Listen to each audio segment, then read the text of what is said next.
kita mula-mula kita tukar jadual kita, lepas tu sekarang ni saya baru selesai dengan PM di Pejabat Perdana Menteri, selesai majlis penyerahan fellow, dan sekarang ni masa yang ada pada kita untuk bersiaran di udara ini saja.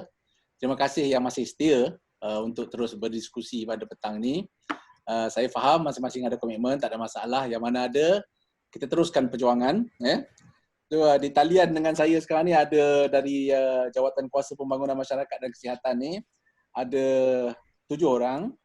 Manakala dari jawatan kuasa lain kita ada 1 orang. Saya percaya akan ada yang masuk dan keluar lepas ni, tak ada masalah. Cuma petang ni kita nak sembang-sembang diskusi macam biasa, tidak berat. Cuma bersama saya di talian sekarang ni yang saya nampak ada Kedah 01, Siti Najiha.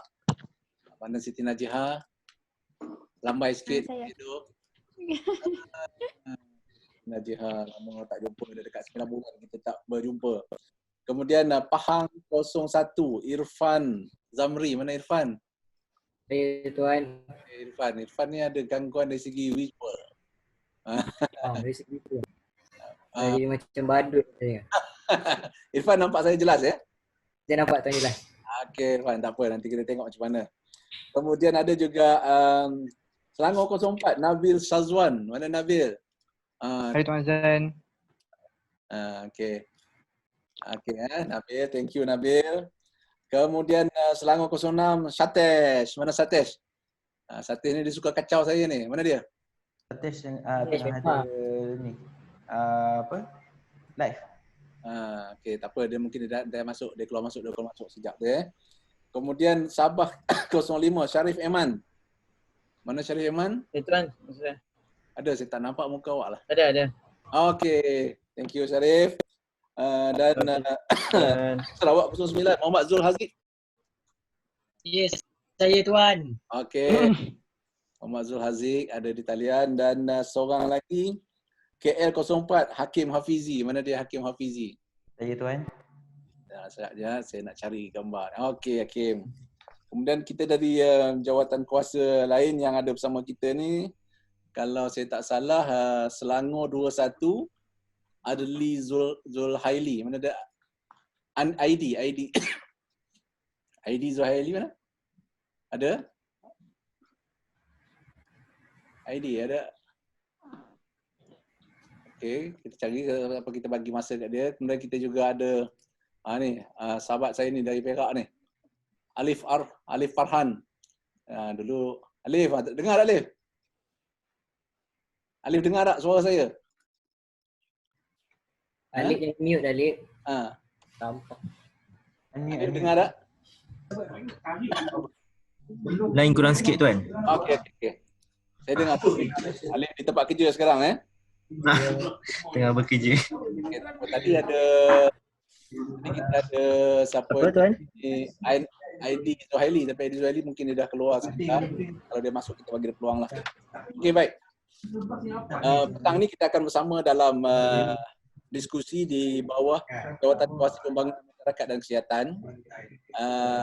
Belum kita panjangkan saya nak terangkan sedikit bagaimana perjalanan kita pada petang ini. Walaupun kita ada 2 jam masa, tapi kalau tuan-tuan ada perlu meninggalkan sesi untuk menghadiri ataupun ada kerja-kerja lain, kita tak ada masalah. Semua kita dari peringkat awal ni kita akan bagi tuan-tuan untuk cakap dululah. So masa bercakap tu dia tak lama, 2 hingga 3 minit. Tapi kalau ada peluang untuk mencelah saja, tekan dia punya button yang hand raise tu, nanti kita akan bagi ruang. Ya. Kemudian kita cuba fokus kepada isu pembangunan masyarakat dan kesihatan pada petang ini, khususnya berkaitan dengan anda, terutamanya di musim COVID ni. Banyak isu-isu yang berkaitan dengan di sini. Jadi anda sharekan, mungkin ada pandangan, mungkin ada cadangan, mungkin ada harapan, mungkin ada perkara-perkara yang ingin anda sembangkan, boleh sembangkan di sini. Dan kita sebenarnya untuk makluman tuan-tuan, ini ada 9 siri dan ini siri yang kelima, jawatan kuasa yang kelima. Kita akan berterusan sehingga siri yang ke-9 dan insya-Allah pada siri yang ke-10 saya akan cuba untuk mempertemukan anda bersama dengan Yang Berhormat Menteri Bidang Sukan dan Timbalan Menteri Bidang Sukan dalam satu sesi town hall virtual macam ini. Ini sedang kita rancang, tapi kita nak selesaikan dahulu di peringkat jawatankuasa ini. Kemudian setiap apa yang anda katakan, cadangkan, harapkan ataupun luahkan, kita akan rekodkan, kita akan rakamkan dan kita akan catat. Yang mana yang perlukan jawapan melibatkan agensi, kita akan hubungi agensi tersebut untuk mendapatkan maklum balas. Dan sebahagiannya lagi kita akan bawa ke pengetahuan YB Menteri, yang mana YB akan respon, dia akan respon. Yang mana di peringkat kita akan respon, kita akan respon. Berdasarkan cadangan-cadangan tatuan tersebut. Kemudian yang terakhirnya saya ingin maklumkan bahawa ini adalah satu platform yang kita buat untuk anda, ahli parlimen belia, sebabkan kita tidak dapat bersidang di parlimen. Gunakan platform ini sebaiknya. Cuma jika anda menggunakan, saya tengok ada rakan-rakan anda yang rajin buat program-program visual kan. Jadi kalau ada yang buat program visual tu, kalau nak menggunakan logo parlimen belia ataupun nama sebagai ahli parlimen, rujuk kepada sekretariat dulu. Setelah kita luluskan, baru guna. Kalau tidak, anda tak boleh nak gunakan sesuka hati logo tersebutlah. Dan ini adalah platform yang kita buat untuk anda, bagi memberi peluang dan ruang bagi anda berkongsi. Jadi jangan gunakan logo ataupun nama title Parlimen Belia ni untuk perkara-perkara yang ada kepentingan peribadi, tapi cuba gunakan mengikut saluran dan platform yang kita sediakan. Itu yang saya nak kongsikan dulu. Clear? Okey, terima kasih. Kalau macam itu saya nak teruskan. Lama menunggu, saya minta maaf. Lama menunggu. Kesian tuan-tuan. Tapi waktu yang ada ini, walaupun kita dah bertukar waktu, saya nak bagi peluang dan ruang kepada anda. Yang pertama, siapa ketua ataupun pengurusi bagi jawatankuasa ni? Test. Sepatutnya Okay. test. Bagi test dulu lah. Ada test tak kalian? Tak ada. Test Ada. tengah live kat 4B TV. Okey, kalau begitu saya nak bagi kepada Abdul Hakim lah. Boleh Kim? Okey, kita mulakan diskusi kita berkaitan dengan pembangunan masyarakat dan juga kesihatan, khususnya pasca COVID yang sedang kita hadapi sekarang ni. Silakan, Hakim. Assalamualaikum warahmatullahi wabarakatuh dan selamat petang. Saya Abdul Hakim daripada Kuala Lumpur.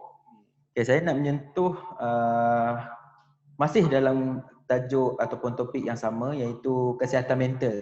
Okey. Seperti mana yang saya pernah bawa dalam persidangan Parlimen Belia lepas.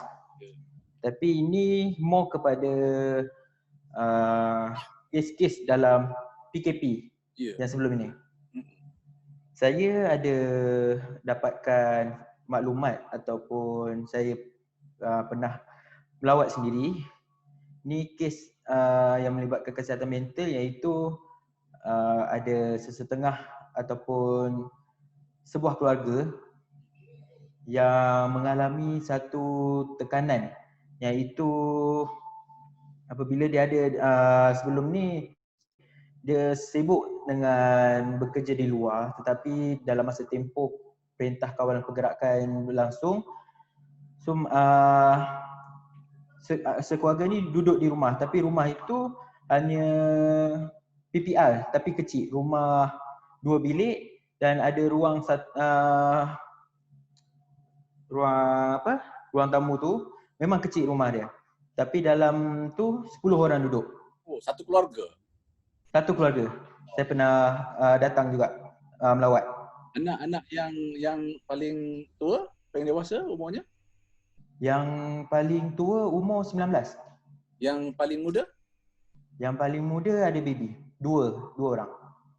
Okey, 10 orang dalam satu rumah yang kecil itu. Okey. Di mana ni, Kim? Ini di kawasan saya, Titi Wangsa. Wangsa, right.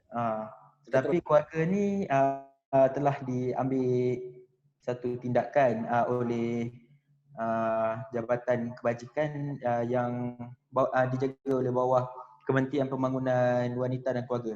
Alright. Atas sebab ibu bapa mereka kata dalam keadaan yang agak sosial. Oh. Okey. Tapi mengikut apa yang saya tanya pada anak-anak, sebab mak ayah ni ayah ada kes rogol. Hmm. Dia merogol anak dia. Salah seorang anak. Okay. Salah seorang anak dia. Dan ibu dia pula buat perkara yang sama kepada anak lelaki ni juga. Oh pula. Okey. Lepas tu bila sampai satu tahap anak-anak ni rasa macam tak berapa nak selesa, mereka dipukul, mereka cabul secara merelakan diri. Alright. Ini Hakim itu pergi ke lokasi ke lokasi sini. Sekarang anak-anak tu dijaga oleh neneknya. Allahu Akbar. Okey. Lepas tu saya dapat satu lagi kesihatan mental yang melibatkan bujang. Membujang. Okey, yang Bujang. keluarga ni tadi Hakim memang kelakuan ataupun kejadian itu berlaku disebabkan mereka berkumpul dalam tempoh yang lama, tidak ada aktiviti ke sepanjang COVID tu? Ya, sebab dah ada belum ni. Sebab ayah dia kerja yang dekat klub Bonza. Okey. Lepas tu mak dia pula adalah pelayan. Memang latar belakang kedua-duanya pun macam itulah pekerjaan jenis sosial ni Okey. Lepas tu yang ni berkaitan dengan bujang. Okey. Bujang ni dia mengalami satu kesihatan mental yang amat teruk. Okey. Dia normal. Dia bekerja sebagai supervisor di kawasan saya juga. Kawan rapat. Tapi dia diberhentikan kerja sejak PKP lalu. Lepas tu dia tidak ada ibu bapa dan keluarga terdekat. Lelaki. Lepas tu dia mengalami satu keadaan yang tiba-tiba dia jadi macam tak tentu arah. Dan lagi satu sekarang ni orang tak dapat detect di mana dia berada. Sebab orang kata dia keluar rumah tanpa pakai baju. Pula. Okey. Sebab bila tengok orang terjah rumah dia, barang-barang dia semua bersepah. Tapi orang kata dia sejak berhenti kerja, diberhentikan kerja. Okey, yang kes yang kedua ni Hakim tak tengok, cuma berdasarkan maklumat dan diceritakan kepada Hakim lah. Jiran dia juga. Okey, lepas tu lagi satu ini yang terbaru yang April, iaitu ada penuntut universiti mula tertekan. Dan saya pernah berjumpa juga dengan Presiden Majlis Perundingan Pelajar Kebangsaan. Iaitu Muhammad Amir Ashraf. Dia pun ada tekankan tentang sejak PKP ni berlangsung, kebanyakan penuntut-penuntut universiti tertekan kerana ada sebab-sebab tertentu. Salah satunya hanya duduk di rumah dan kebanyakan lecturer ataupun pensyarah memberikan kerja yang terlalu banyak. So daripada situ macam saya terangkan dalam persidangan yang lepas, kesihatan mental ini bukan sahaja melibatkan fizikal, dia juga melibatkan pada fikirannya, iaitu terlalu tertekan dan lain-lain. Dan Amir Ashraf ni juga minta untuk saya ataupun mana-mana pihak mengelengahkan ataupun fokus pada isu penuntut universiti ni. Ada ramai yang memang tertekan. Kawan-kawan saya sendiri pun ada yang kata tertekan sampai family nak ke mana-mana sejak belakangan ni, lepas boleh bergerak mentas kampung, mentas pula. Memang tak ada masa. Dan lagi satu, memang diorang kata kalau boleh minta pada kerajaan ataupun mana-mana wakil untuk utamakan diorang.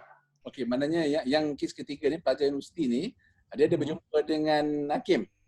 Ada. Dan dia minta sampaikan dan suarakan hasrat inilah. Ya, betul. Okey. Right. Dan kita pun boleh cari dekat dalam maklumat Sinar Harian tak silap. Ada juga di up dalam tu. Betul. Dan saya harap untuk kesihatan mental kali ini adalah pihak kementerian ataupun agensi yang berkaitan dengan pembangunan masyarakat dan kesihatan menyebarkan info-info ataupun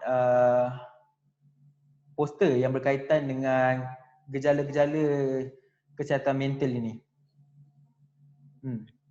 Dan lagi satu, memang ni daripada pandangan saya sendiri, saya melihat kalau kebanyakan anak muda dan warga emas kalau mereka duduk di PPR, kadang tak terurus, dan lagi satu mereka mengalami satu gejala kesihatan mental yang amat berat, nak katakan 90 lah, 90%.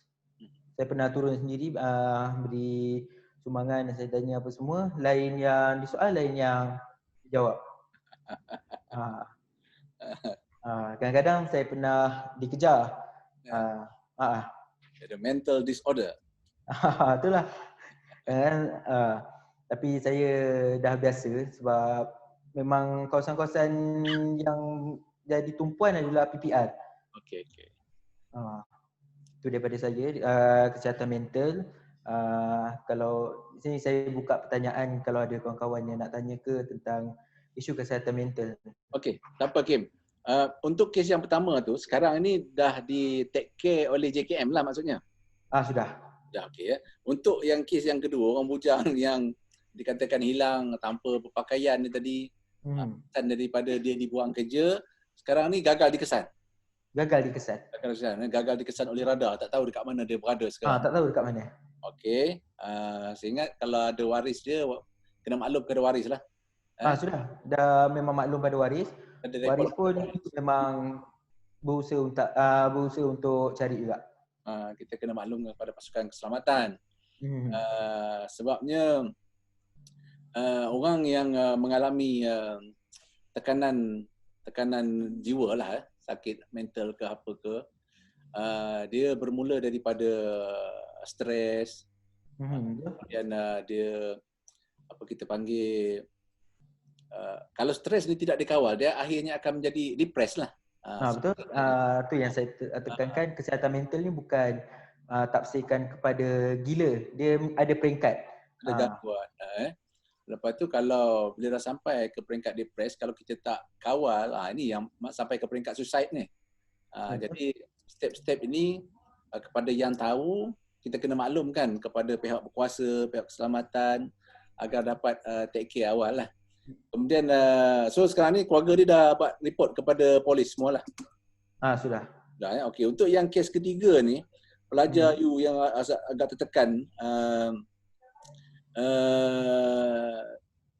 kita dapat makluman awal lah daripada Kementerian Kesihatan, memang ada usaha-usaha ke arah menyampaikan info berkaitan dengan kesihatan mental ni. Yang itu pernah diperdebatkan di dalam majlis perundingan belia.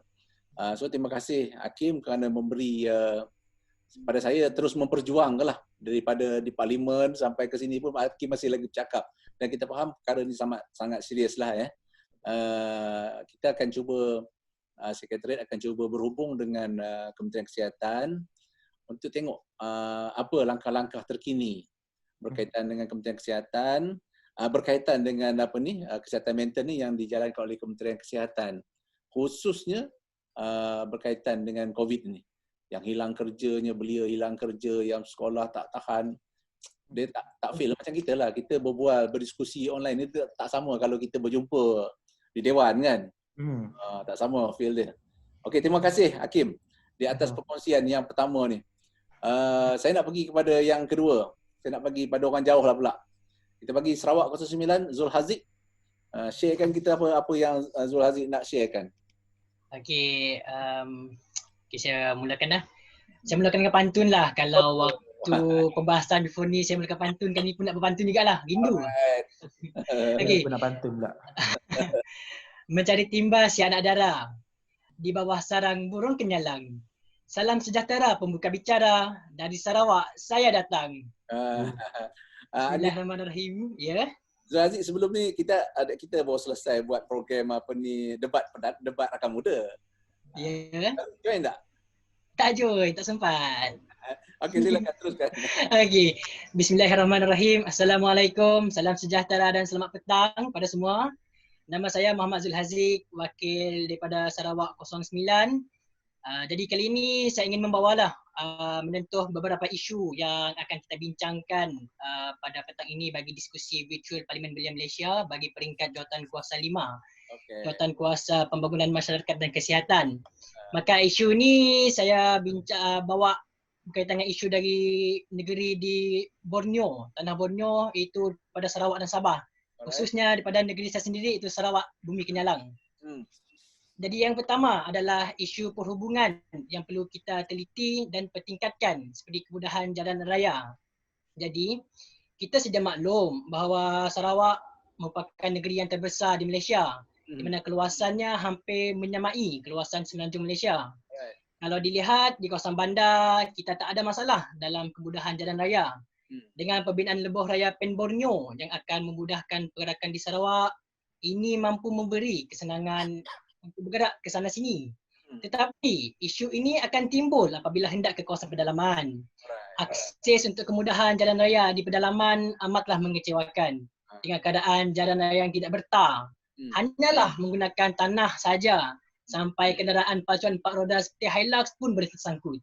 Dek kerana tanahnya terlalu becak. Ini akan memberi kesan yang besar seperti akses untuk menghantar barangan ke sesuatu tempat. Seperti apa yang berlaku waktu Perintah Kawalan Pergerakan PKP yang pertama hari itu, rakyat pedalaman Sabah dan Sarawak gusar sebenarnya tentang akses terhadap bekalan makanan, sehinggakan kerajaan pusat menghantar bekalan makanan terus menggunakan aset tentera. Jadi baru-baru ni saya mengikuti NGO yang saya wakili, iaitu Persatuan Kebajikan Pelajar Islam Sarawak, Perkepis, dengan kerjasama Angkatan Belia Islam Malaysia, ABIM Sarawak, telah menghantar bekalan makanan di sebuah kampung Mersan, Telaga Air, yang jarak dia hanyalah 30 km saja daripada Bandaraya Kuching. Tak jauh sebenarnya, kerana dalam berkaitan dengan masih lagi dalam kawasan bandaraya lah. Jadi untuk ke sana saja perlu menaiki sampan selama 40 minit dengan keadaan sampan yang tidak berbumbung, dengan panas teriknya selama 40 minit. Memang waktu bulan puasa lagi memang mencabar sikit lah. Jadi sampai saja dekat kampung tu, keadaan JT yang usang amatlah berbahaya pada orang kampung. Jadi suasana kampung yang tiada bekalan elektrik amatlah menyedihkan sebenarnya. Sampaikan ada yang mengeluh tentang perkara ini. Untuk pengetahuan, kampung Mersan ini merupakan dulu didiami oleh ramai penduduk.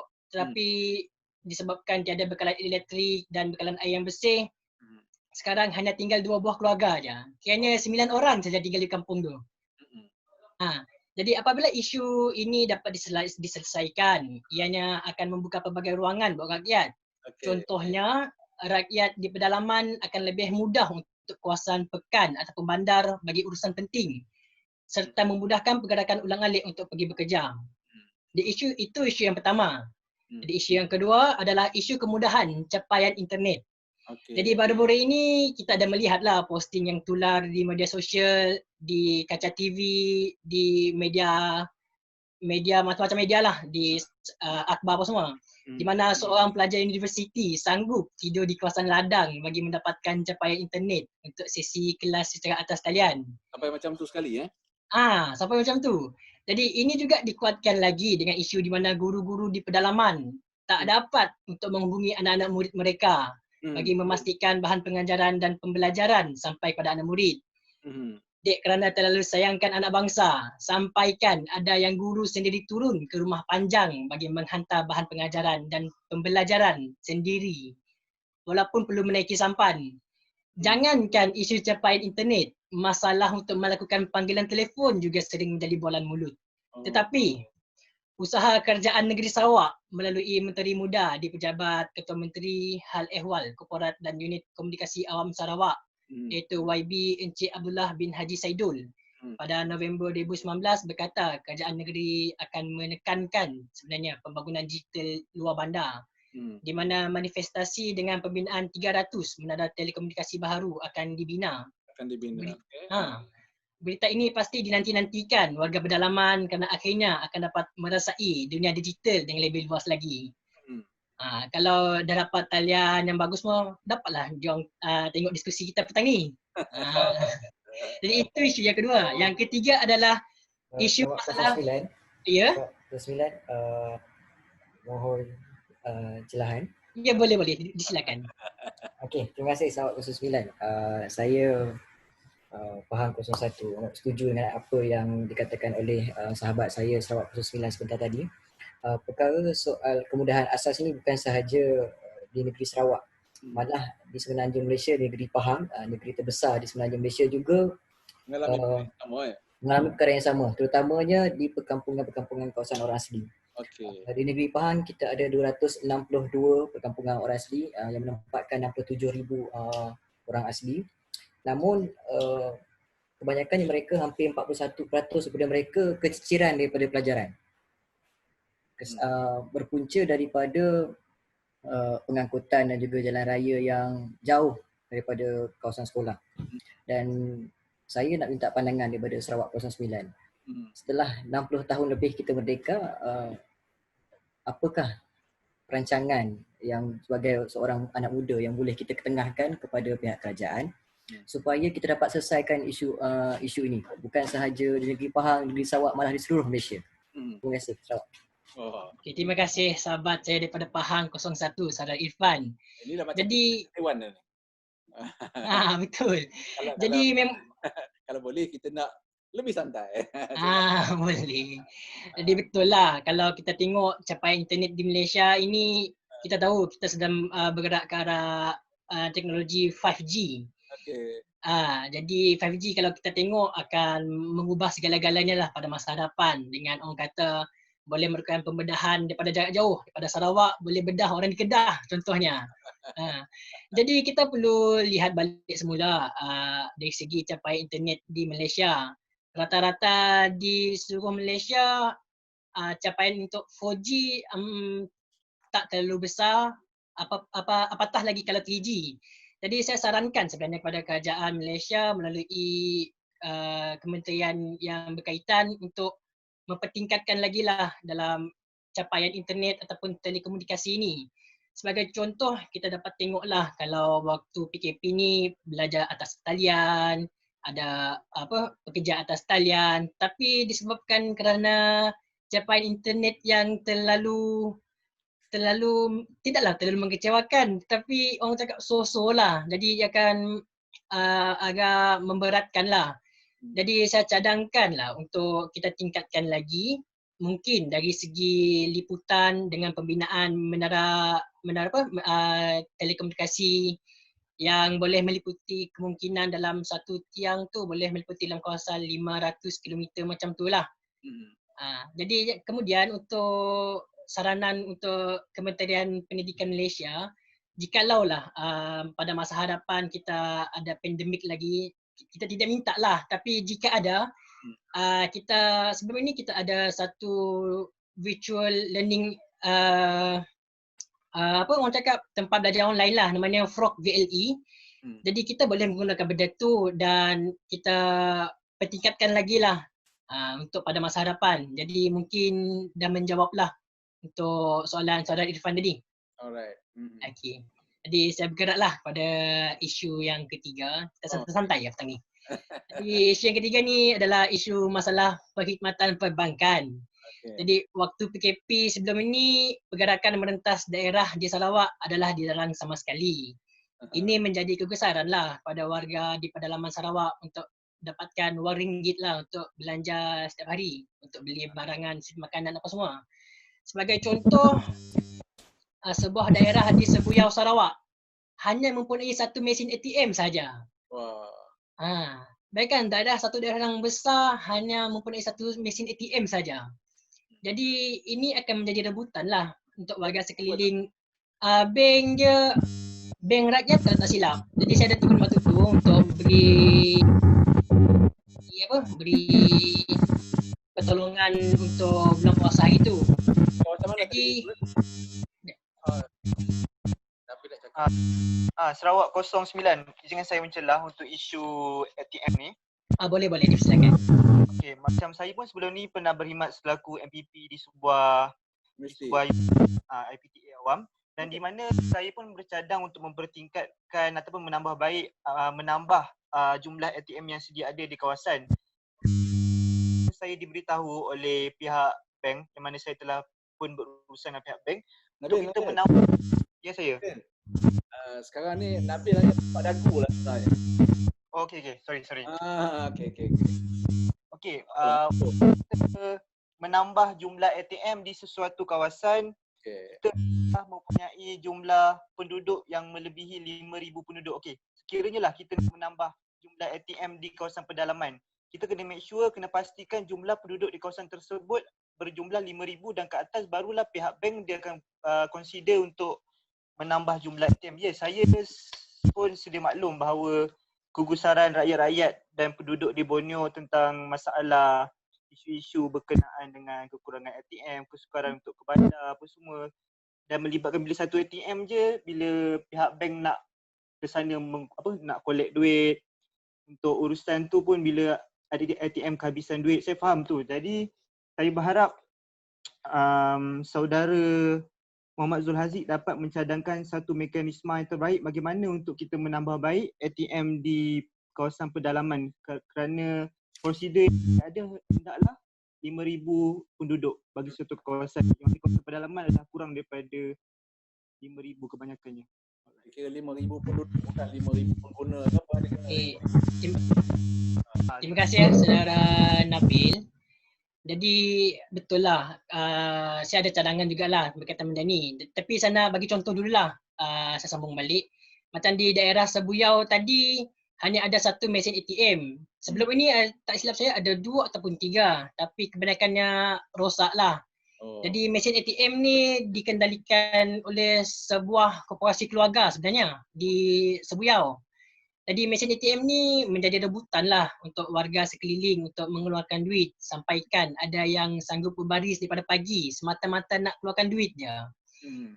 Jadi perkara ni dah disuarakan dah oleh penduduk tempatan kerana jarak terdekat untuk ke mesin ATM lain adalah sejauh 90 km. Alright. Dan Sebuyau saja nak pergi ke Kota Samarahan yang terdekat mengambil masa dalam 90 km. Jadi apabila ada cadangan ke? Ada. Okay, jadi cadangannya bolehlah macam di Sebuyau tadi, korporasi keluarga ini dia yang mengendalikan ATM itu. Jadi seperti contohlah korporasi A yang berada di Pekan A mengendalikan bekerjasamalah dengan mana-mana bank tempatan, contohnya Bank Rakyat ke, BSN ke apa semua, untuk menempatkanlah kurang-kurang pun dalam 1 ataupun 2 mesin ATM. Kita tahulah mungkin di kawasan kampung tak ramai yang ada kad bank, tapi sekurang-kurangnya mungkin memerlukanlah sebenarnya untuk mengeluarkan duit daripada membuang. Dengan kata lain, Zul Haziq mencadangkan agar institusi perbankan ini, tak kisahlah sama ada bank rakyat ke, bank apa ke, selagi dia bernama institusi kewangan, institusi perbankan, agar dapat menambah bilangan mesin ATM di kawasan-kawasan luar bandar, bukan setakat di Sebuyau aja. Ya betul. Itu cadangan. Okay. Alright. Jelas lah. Jelas. Jadi isu ni sampai keluar ke berita apa semualah. Jadi dalam masa sebulan 2 saja, Bank Rakyat turun padang dan pasang 2 buah mesin ATM di Sebuyau. Jadi ini selesai dah. Dalam masa 2 bulan saja. Selesai dah tu. Jadi ini apa yang berlaku di Sebuyau. Belum lagi kita tengok di negeri-negeri lain. Contoh mungkin di Sabah, di pedalaman Sabah, pedalaman Negeri Sembilan, mana-mana negeri lah. Semestinya mungkin ada permasalahan macam ini. Jadi ini bukan saja dari permasalahan dari isu perbankan. Antara yang lain mungkin kalau di Sarawak, di kawasan pedalaman seperti di Kapit, apa semua, di Long Baram, apa semua, satu isu yang sampai sekarang agak hangat adalah isu ketiadaan IC dalam kalangan rakyat. Ini disebabkan kemungkinan jarak untuk ke pusat bandar untuk membuat IC, untuk report IC yang hilang apa semua agak jauh. Maka rakyat-rakyat di pedalaman ni agak susah lah nak untuk renew IC atau membuat IC. Jadi perkara ini haruslah kita teliti dan perhalusi lah. Sebab kalau tak ada IC ni susah kalau dalam keadaan kecemasan. Contoh nak masuk ke hospital ke, sabun belajar apa semualah. Okay. Jadi itu isu yang ketiga. Yang kita agak ke isu keempat. Banyak pula saya cakap. Kita nak bagi kawan-kawan lain yang cakap ni. Masa kita terhad, kalau boleh dipendek aja. Terus kepada Okey. Saya terus pada penutup lah sebenarnya. Teruskan. Okey. Okey, kalau pada 18 Mei hari itu Yang di-Pertuan Agong Sultan Abdullah Yatuddin Al-Mustafa Billah Shah telah bertitah. Pada titah diraja istiadat pembukaan penggal ketiga Parlimen ke-14. Okay. Baginda telah bertitah berharap agar rakyat di Sabah dan Sarawak akan dapat menikmati jaringan perhubungan dan kemudahan yang berkualiti dan lebih baik. Maka sudah jadi tanggungjawab bersama bagi kita untuk memberi kesamarataan pada setiap negeri di Malaysia dari segi pembangunan. Maka kita perlulah bekerjasama untuk tackle benda ni demi Malaysia yang kita sayangi. Sekian daripada saya. Terima kasih. Maknanya apa yang saya dapat katakan daripada yang Haziq sebut tadi, sistem perhubungan jalan raya yang menyukarkan akses kawasan-kawasan pedalaman, kemudian Haziq juga ada sebut tentang cadangan untuk tingkatkan capaian internet. Sebenarnya capaian internet ni juga pernah disuarakan oleh rakan kita dari di sesi yang kedua untuk jawatankuasa kedua dulu. Pernah juga disebut perkara yang sama, sahabat kita daripada Sabah atau Sarawak pada waktu itu. Lepas itu berkaitan dengan yang bank tadi, kemudian mesin ATM tadi, Nabil pun dah bagikan gambaran keperluan untuk 5,000 pengguna atau 5,000 penduduk baru boleh kita tambah.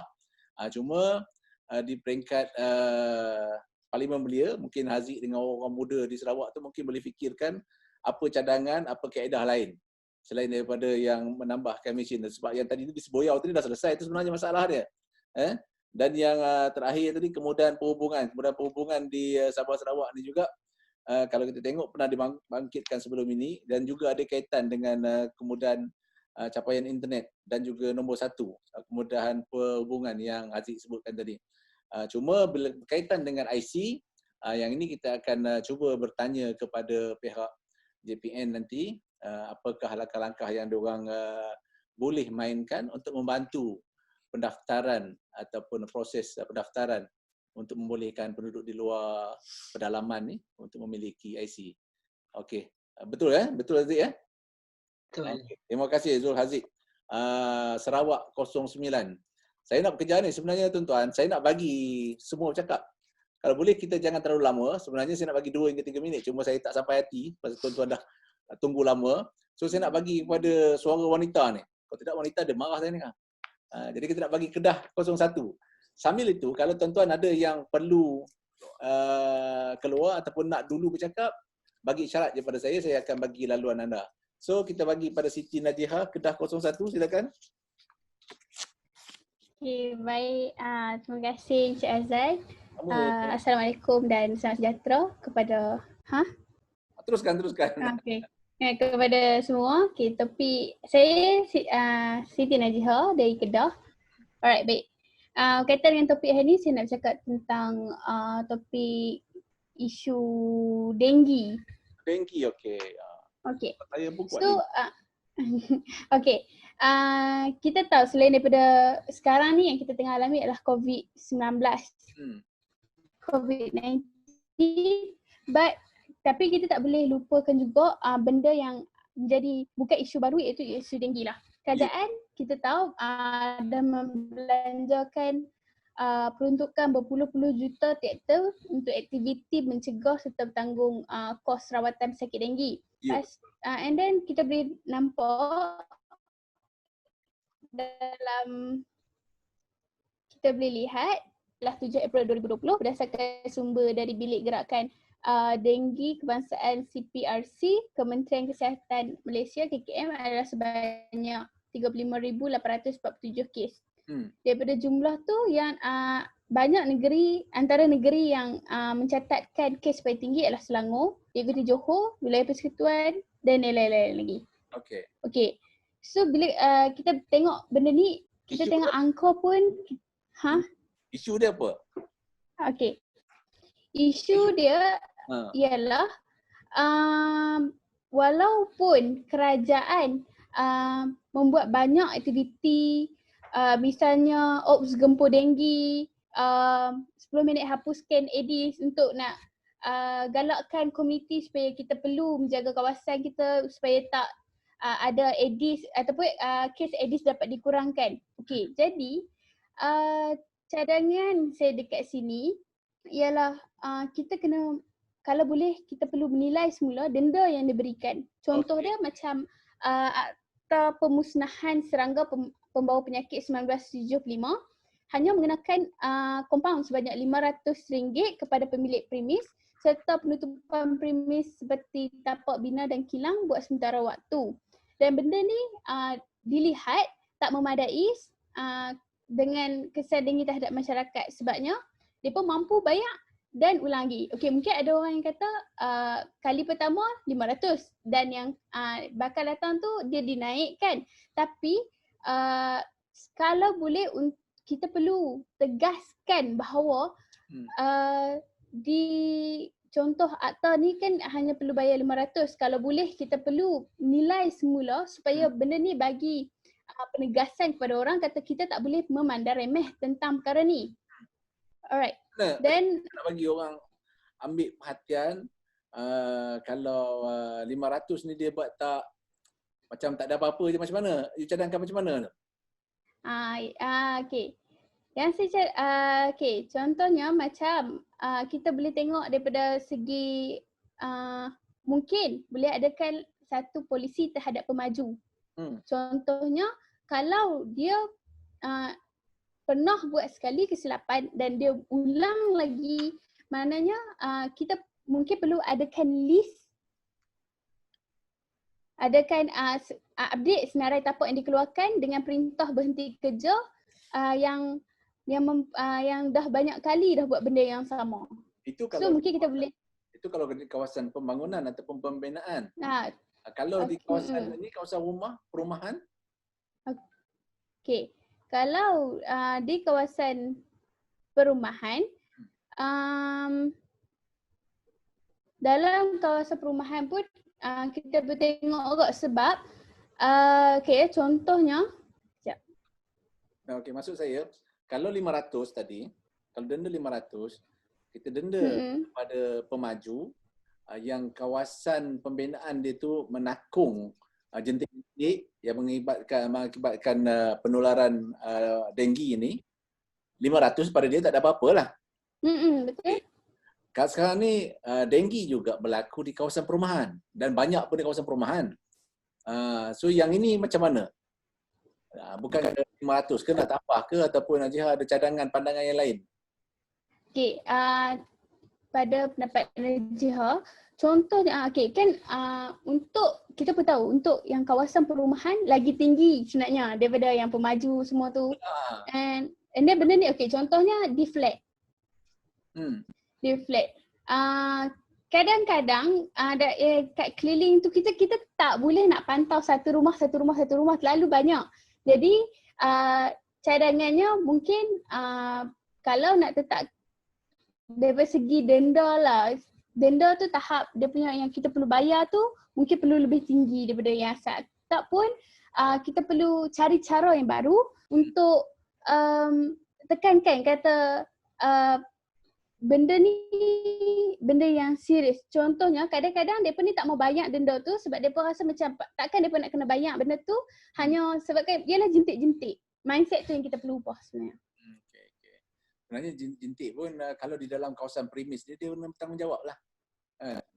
Sebabnya yang tadi Jihad sebut kempen 10 minit tu, sebenarnya 10 minit pun cukup. Kan? Saya pernah buat dekat kawasan taman perumahan saya. Kadang-kadang kita nak jumpa susah, jadi saya buat dekat dalam WhatsApp group saja. Saya kata okey hari Minggu ni saya minta kita jaga rumah masing-masing 3 kawasan je saya kata. Ambil masa 10 minit 3 kawasan je. Bagi-bagilah anak beranak di depan, di dalam dan di belakang rumah. That's all. Kan? Di depan rumah kadang-kadang dia tak sedar. Dia celah-celah piring tapak pasu tu.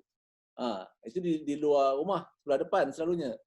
Di dalam rumah, antara tempat spot selalunya, kalau yang ada akuarium kena jaga akuarium dia, dekat kawasan ataupun mesin penapis air ni. Di dalam mesin tapis air tu, kat bahagian bawah ada tu ada tempat air itu menitis.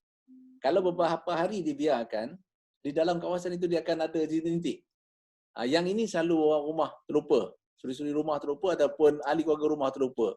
cuba angkat, buang. Itu kena kerap angkat. Dan di belakang rumah, ini selalulah. Kadang-kadang ada mangkuk bekas nak air minuman kucing lah, kawasan tin-tin yang terbiar oleh tadan hujan lah, tanaman-tanaman kebun-kebun dekat belakang rumah lah.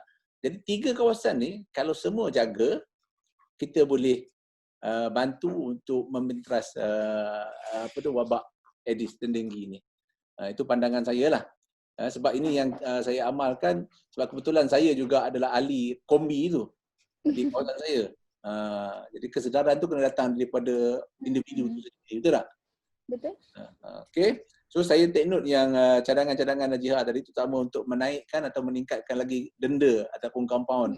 Sepatutnya dikenakan ke atas sama ada pemilik premis maupun pemaju-pemaju pembangunan. Betul tak? Betul kita tadi ya? Betul. Okey, terima kasih Najihah. Saya nak terus kepada Najihah ada nak tambah sekarang Kak Sekiran boleh lagi. Okey. Ada. Saya nampak Satis dah ada di talian sekarang ni. Saya nak bagi laluan pada Satis pasal dia pengerusi ataupun ketua bagi jawatan kuasa ni. Nanti kita, walaupun Satis ni dia selalu kacau saya ni macam-macam dekat WhatsApp dia ni. Tapi saya bagi laluan pada Satis untuk berkongsi apa juga pandangan, cadangan, harapan berkaitan dengan kluster ataupun pembangunan masyarakat dan kesihatan khususnya waktu COVID ni. Silakan Satis. Okey, terima kasih Cik Azlan. Saya rasa kami di peringkat jawatankuasa pembangunan masyarakat dan kesihatan, saya rasa masing-masing membawa satu topik masing-masing. Dan hari ini saya nak sentuh berkenaan dengan pembangunan orang asli sebab kita selalu terlupa berkaitan dengan pembangunan orang asli itu sendiri. Jadi hari ini saya nak bawa suara orang-orang asli dan apa penambahbaikan ataupun perubahan yang boleh dilakukan untuk orang asli itu sendiri. Jadi untuk memartabatkan hak orang asli lah. So saya, perkara pertama adalah saya nak menggesa supaya kerajaan mempercepatkan agar plan pembangunan masyarakat orang asli peringkat nasional ni disegerakan dengan cepat, kerana plan ini adalah plan yang sangat bagus yang perlu disegerakan supaya kita dapat memastikan kesejahteraan orang asli itu sendiri dapat dicapai dengan kadar segera. Kedua, kita juga dapat memastikan peranan orang asli ataupun kelebihan orang asli dalam sektor-sektor lain seperti pendidikan, infra, ekonomi dan kesihatan dan sebagainya. Itu adalah perkara pertama, itu berkaitan dengan plan pembangunan masyarakat orang asli. Setahu saya plan ini telah diusahakan ataupun dimulakan pada tahun 2019 untuk kita lancarkan, tetapi sehingga pada hari ini kita masih menjadi tanda tanya berkaitan dengan plan pembangunan masyarakat orang asli peringkat nasional. Jadi saya harap kerajaan dapat segerakan perkara ini dan dapat masukkan plan ini dalam rancangan Malaysia ke-12 itu sendiri supaya ia menjadi satu fokus yang utama dalam kerajaan menjaga suara ataupun martabatkan orang asli itu sendiri. Yang kedua adalah berkaitan dengan seperti yang kita semua sedia tahu, rancangan kampung baru RKB sudah sedia ada di Malaysia dan benda ni telah memberi banyak kebaikan di peringkat kampung orang asli dan orang asli juga dapat terlibat secara langsung dalam rancangan kampung baru ini. Antara pekerjaan yang wujud melalui RKB ini adalah contoh bina empangan dan sebagainya. Saya rasa kita juga perlu memperbesarkan lagi program rancangan kampung baru ini supaya dapat ramai lagi yang terlibat dalam banyak sektor dan dapat mendapat kerja dan sebagainya lah. Ya Cik Azlan.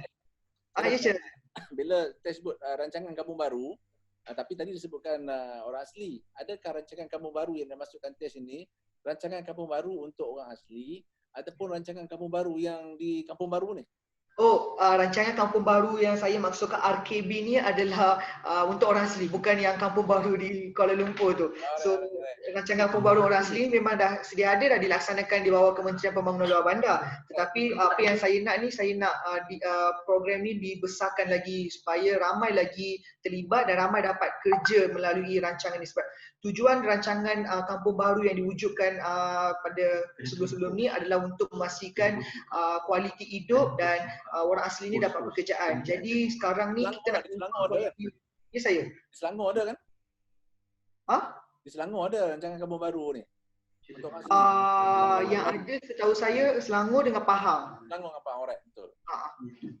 Okey, yang kedua adalah berkaitan dengan isu pelancongan itu sendiri. Saya percaya kita boleh meningkatkan taraf hidup orang asli ini melalui dua jenis pelancongan, iaitu yang pertama agro pelancongan dan yang kedua adalah eko pelancongan, kerana kita tahu orang asli ini kebanyakannya duduk dalam hutan ataupun kawasan pedalaman dan sebagainya, dan mereka ni kelilingi alam semula jadi yang sangat cantik dan sebagainya. So kita dapat ubah taraf hidup orang asli ini melalui dua jenis pelancongan, iaitu agro pelancongan dan eko pelancongan itu sendiri. Dan saya percaya kita perlu memperkenalkan pembayaran untuk perkhidmatan persekitaran, iaitu PES. Saya rasa PES ni banyak negara dah buat dan terdapat lebih 300 program PES di seluruh dunia pun. Dengan negara Costa Rica, Costa Rica antara negara yang sangat mahir dalam melaksanakan PES, pembayaran untuk perkhidmatan persekitaran. Jadi saya percaya pengampungan orang asli juga perlu dijadikan salah satu kawasan pelancongan melalui budaya tradisi mereka, dan program PES didapati mampu diaplikasikan dalam memelihara dan memelihara warisan tradisi orang asli. So segala penyediaan perkhidmatan, prasarana, aktiviti pemeliharaan dapat berjalan dengan lancar sekiranya kewangan yang kukuh. So ini adalah satu-satu program negara-negara lain dah berjaya melakukan PES. Saya percaya PES ni perlu dilakukan dan perlu dilakukan dalam sekadar yang besar di peringkat Malaysia dan sebagainya. Itu adalah soal berkaitan dengan eko pelancongan dan sebagainya. Yang ketiga adalah berkaitan dengan dalam tabir urus negara. Ya, Cik Azan. Berkaitan dengan nak apply pembayaran perkhidmatan persekitaran ni, siapa yang kena bayar kepada siapa ni? Siapa yang kena bayar siapa? Di bawah PES ni tadi, dia kalau kita tengok dari segi istilahnya pembayaran perkhidmatan persekitaran. Okey. Pembayaran perkhidmatan kesihatan ni dari siapa kepada siapa? Oh, okey. Sebenarnya pembayaran ni dia lebih kenali sebagai perkhidmatan persekitaran ataupun payment for environmental service, merupakan salah satu langkah untuk menjamin hidupan alam sekitar. Dia adalah pembayaran untuk setiap perkhidmatan yang kita gunakan di kawasan itu. So benda ni sebenarnya kita dah ada, benda ni kita dah guna pakai di Taman Negara. Taman Negara dekat Pahang tu kita memang bayar PES untuk kita menikmati ataupun mendapatkan servis di Taman Negara itu sendiri. So sebenarnya perkara ini perlu diguna pakai ataupun perlu diperkenalkan di semua perkampungan orang asli, dan perkampungan orang asli ini perlu dinaik tarafkan sebagai eko pelancongan dengan agro pelancongan, malah boleh menjadikan homestay dan sebagainya. Sebab kita tahu kita ada homestay under Kementerian Pelancongan dan Seni Budaya Malaysia, dan homestay ini kebanyakan berada di kawasan-kawasan semenanjung Malaysia yang kawasan-kawasan macam luar bandar sahaja, tidak tertumpu dalam perkampungan asli. Jadi homestay ni juga perlu diperkenalkan di kawasan-kawasan perkampungan orang asli, dan kita boleh charge orang yang dah menikmati servis tersebut melalui PES, dan PES ni dapat dikembalikan kepada orang asli untuk ubah taraf hidup mereka itu sendiri. Saya nampak ada rakan kita 08 Terengganu 03 ni, Hafiz Saleh macam nak mencelah. Ada ke Hafiz? Bukan, tak boleh cakap kat dia. Okey, Hafiz ada nak tanya ke Hafiz? Cakap tak okey, serius. Tak okey, tak okey. Tak apalah, maknanya apa yang saya faham daripada test cakap tadi, pembayaran perkhidmatan persekitaran ni dah dilaksanakan di beberapa tempat lah. Kawasan-kawasan pelancongan apa dilaksanakan. Ya. So, nak diperluaskan perkampungan asli. Kawasan perkampungan orang asli. Betul begitu? Betul. Okey, clear. Sebab saya nak perkampungan asli ni jadi tempat pelancongan. So dan kita charge PES, kita pulangkan balik hasil keuntungan kepada mereka untuk ubah tarikh hidup mereka. Okey. Tuan Azan. Nabil? Tuan Azan, saya nak menyokong yang cadangan yang diberikan oleh saudara Syatis Kumar. Sebab di kawasan saya sendiri, di kawasan Semenyih, di Semenyih pun kita ada perkampungan orang asli di mana banyak penduduk-penduduk sekitar dan orang-orang luar datang di perkampungan orang asli di sini untuk membeli rotan, untuk membeli barang-barang hutan daripada orang asli. Jadi adalah wajar sekiranya cadangan Syatis ni kita angkat untuk kita laksanakan di Malaysia ini, sebab ini adalah satu inisiatif yang bagus untuk kita menaik taraf ekonomi orang asli. Okey, right. Nanti clear. Okay. Cik Azan, saya nak tambah sedikit untuk yang orang asli itu juga berkaitan dengan ada dua benda lah saya nak tambah pasal usahawan. Saya rasa untuk sebenarnya ramai je usahawan craft yang ada di kawasan perkampungan asli, tapi kita kerajaan macam kurang memberi penekanan kepada mereka sebab orang asli je kita hanya tertumpu kepada JAKUA. Sebenarnya kita ada banyak lagi agensi sebenarnya perlu memberi ataupun perlu memainkan peranan mereka dalam perkampungan asli. Contoh macam Tekun boleh bagi bantuan kewangan ataupun MEDEC, Kementerian Keusahawanan perlu melibatkan orang-orang asli ni dalam usahawanan ataupun memberi pinjaman dan sebagainya untuk memajukan perniagaan. Sebab saya rasa perniagaan yang paling berpotensi di perkampungan orang asli ni adalah berkaitan dengan kraft tangan, sebab mereka ada kraft tangan yang boleh dihasilkan daripada sumber hutan dan sebagainya. Itu adalah berkaitan dengan usahawan. Yang last kali saya nak sentuh berkaitan dengan orang asli ni tentunya berkaitan dengan isu pendidikan. Sebab kita tengok orang asli yang masuk IPTA ni sangat rendah. Jadi kita nak memastikan kualiti pendidikan itu bagus. Saya percaya di negara-negara lain dan Malaysia pun boleh mewujudkan sekolah hutan ataupun jungle school, sebab jungle school ni konsep yang diguna pakai di beberapa negara di Brazil dan sebagainya. Konsep Brazil jungle school ni Brazil ada? Ada. Lain macam nama jungle school. So dalam bahasa Melayu kita boleh panggil sekolah hutan. Kalau tak silap saya ada juga pakar-pakar ataupun daripada pensyarah-pensyarah universiti pernah buat research berkaitan dengan sekolah hutan. Saya cadangan sekolah hutan ni antara cadangan yang sangat bagus kerana bukan nak kata orang asli ni tak nak belajar, sebab kita tak menyediakan satu environment ataupun persekitaran yang sesuai untuk mereka. Kadang-kadang kita minta mereka pergi sekolah yang sangat jauh, mereka kena lalui sungai lah ataupun berjalan kaki yang sangat jauh dan sebagainya. Jadi mungkin sebab itu antara yang minat mereka kurang berkaitan dengan pendidikan. Jadi untuk mengoptimumkan minat mereka terhadap sektor pendidikan ataupun memastikan mereka ni masuk universiti supaya daripada situ kita dapat ubah kualiti hidup, sekolah jungle ni ataupun jungle school ni adalah satu pilihan yang terbaik untuk mereka belajar di kawasan mereka yang berkonsepkan alam semula jadi. Dia belajar hanya berkaitan dengan environment saja ke atau? Tak, bukan. Sekolah tu sekolah jungle tapi dia pendekatan pendidikan berkonsepkan alam semula jadi.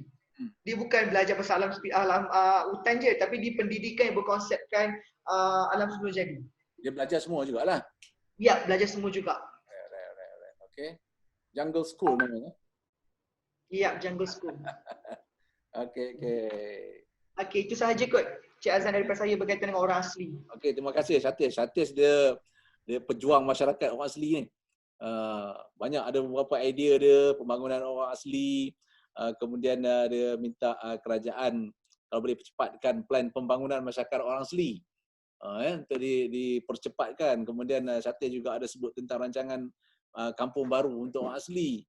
Satya juga ada mencadangkan tentang wujudkan pelancongan orang asli yang kita boleh applykan sistem pembayaran perkhidmatan persekitaran, mana diperluaskan kampung orang asli selain daripada menyeru penglibatan agensi-agensi lain untuk sama-sama membangunkan orang asli.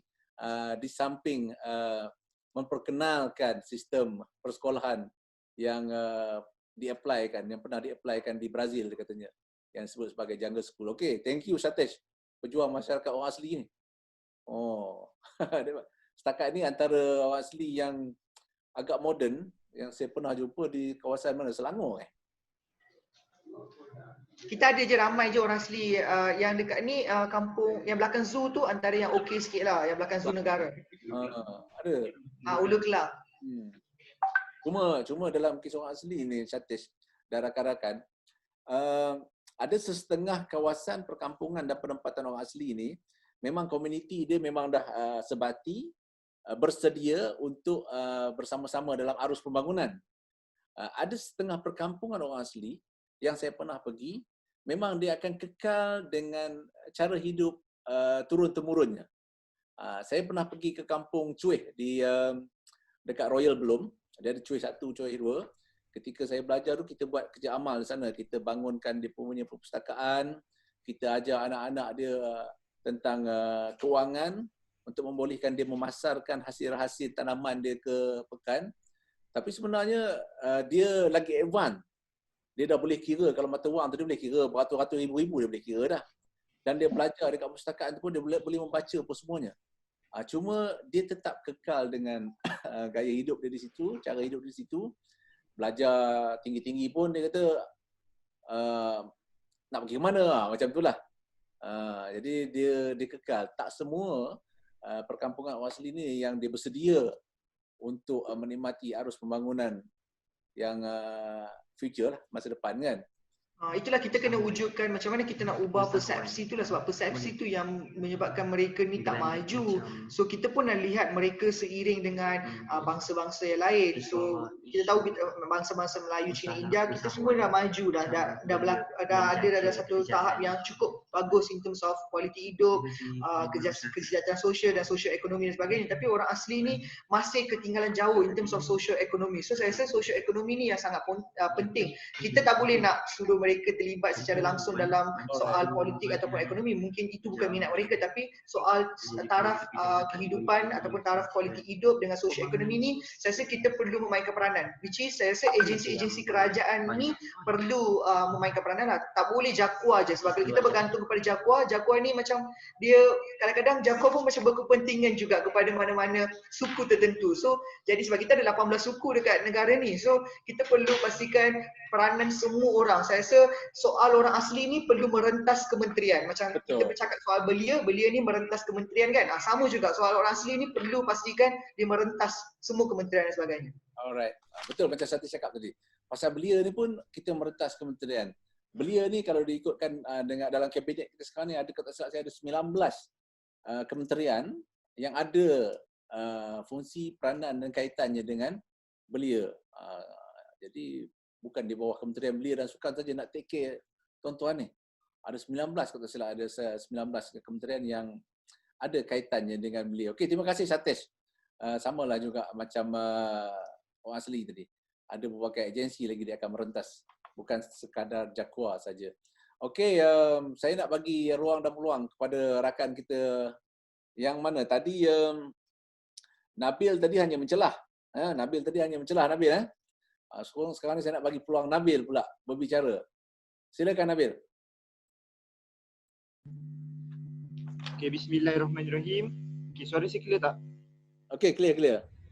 Okey, Assalamualaikum warahmatullahi wabarakatuh. Jadi pada hari ini saya macam Satish dia dah bawa isu untuk orang asli. Right. Jadi saya nak bawa isu berkenaan dengan OKU, orang kelainan upaya ataupun orang kurang upaya. Jadi untuk OKU ni saya nak bagi cadangan yang pertama saya adalah pemerkasaan peranan Majlis Kebangsaan Orang Kurang Upaya. Jadi untuk pemerkasaan peranan Majlis Kebangsaan Orang Kurang Upaya ni, majlis ni telah pun dilancarkan pada tahun 2008 oleh Yang Berhormat Menteri Pembangunan Wanita, Kerjaya dan Masyarakat pada ketika itu. Jadi apa yang boleh saya cadangkan untuk Majlis Kebangsaan Orang Kurang Upaya adalah dia bekerjasama erat dengan Majlis Orang Kurang Upaya Belia untuk kita memperkasakan peranan majlis ni dalam fungsi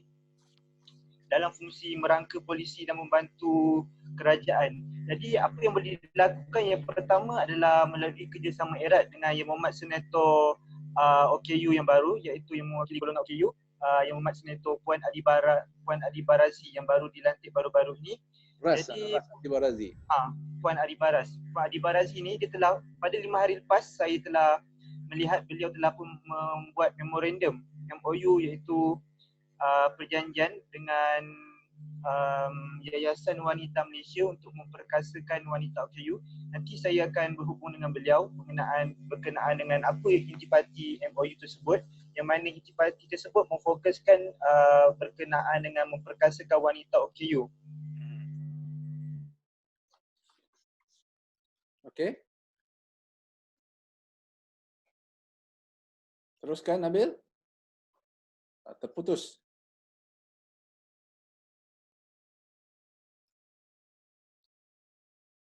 Teruskan.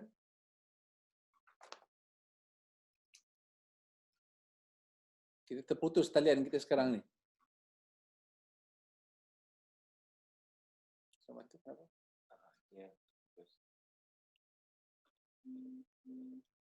Orang lain dapat dengar? Orang lain. Terputus rasanya tuan. Okey. Sekretariat. Di mana yang ini?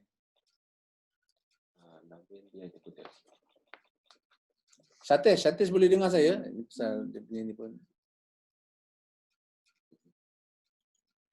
Volume Satesh. Buka semua unmute. Kita terputus ni talian ni. Okey Nabil, teruskan Nabil. Okey, Satesh boleh dengar. Okey, teruskan Nabil.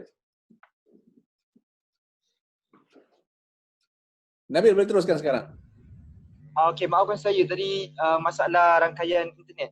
Okey, teruskan. Untuk isu saya yang kedua adalah berkenaan dengan apa tadi yang saya sebut adalah berkenaan anak-anak OKU yang masih belum didaftarkan oleh ibu bapa mereka.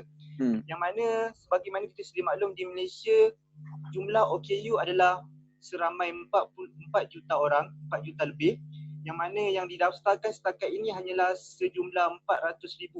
Maksudnya ada lebih separuh lagi yang belum didaftarkan di bawah Jabatan Kebajikan Masyarakat. Jadi apa yang pentingnya untuk ibu bapa ini kita gesa supaya daftarkan anak-anak mereka di bawah Jabatan Kebajikan Masyarakat adalah supaya anak-anak ini mendapat bantuan yang sewajarnya daripada Jabatan Kebajikan Masyarakat. Antara golongan yang perlu kita dekati untuk isu ini adalah ibu bapa yang duduk di pedalaman, ibu bapa yang kurang pendedahan dengan isu-isu ini. Jadi perlulah kita segerakan untuk mungkin kita adakan satu task force khas untuk kita jejaki anak-anak OKU yang berada di pedalaman yang belum didaftarkan lagi untuk kita segera daftarkan mereka di bawah Jabatan Kebajikan Masyarakat untuk kita pertimbangkan dan kita pertimbangkan apa yang boleh kita bantu mereka. Kerana sebagaimana yang kita sedia maklum, jenis-jenis OKU di Malaysia ni dia ada banyak yang terdiri daripada pertuturan, fizikal, penglihatan, pendengaran dan sebagainya. Jadi itulah yang saya nak tekankan supaya ibu bapa ni kita gesa dia untuk mendaftarkan anak-anaknya di bawah Jabatan Kebajikan Masyarakat supaya namanya ada di bawah Jabatan Kebajikan Masyarakat dan mereka senang untuk terima bantuan dan sebagainya lah. Terima kasih. Okey, terima kasih Nabil. Walaupun terputus tadi ya.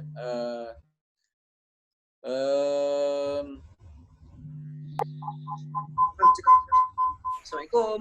Waalaikumsalam. Saya tengah mencari ni siapa ni? Saya Hafiz. Okey, Hafiz Saleh Terengganu.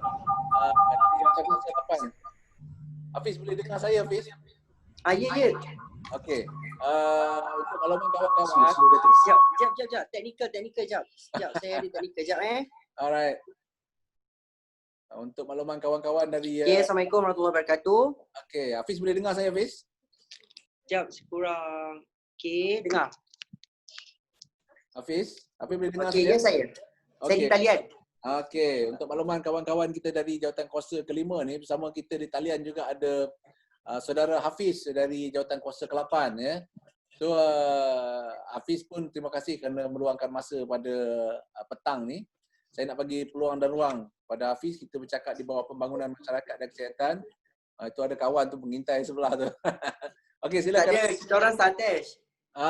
Oh, you dekat tempat Satesh ke ni? Tak ada dekat saya. Okey. Di belakang tu siapa tu? PSU Gerakan Belia 4 B Malaysia. Alright. Okey, teruskan Hafiz. Okey. Baik Tuan Hassan. Saya nak sharekan tentang iaitu bully. Di mana keadaan bully hari ini adalah merupakan satu keadaan yang cukup radikal di kalangan remaja maupun belia. Kalau kita lihat bukan sahaja belia tetapi di rumah, di dalam institusi keluarga. Kalau kita dapat melihat peratusan daripada DG Yellow Hat Corporation pada baru 2018, 20.5% kadar buli di talian. Inilah yang menyebabkan golongan-golongan belia kita mempunyai permasalahan yang cukup tinggi dalam keadaan kes buli ini. Bukan sahaja merosakkan institusi keluarga tetapi juga merosakkan institusi kehidupan mereka seharian.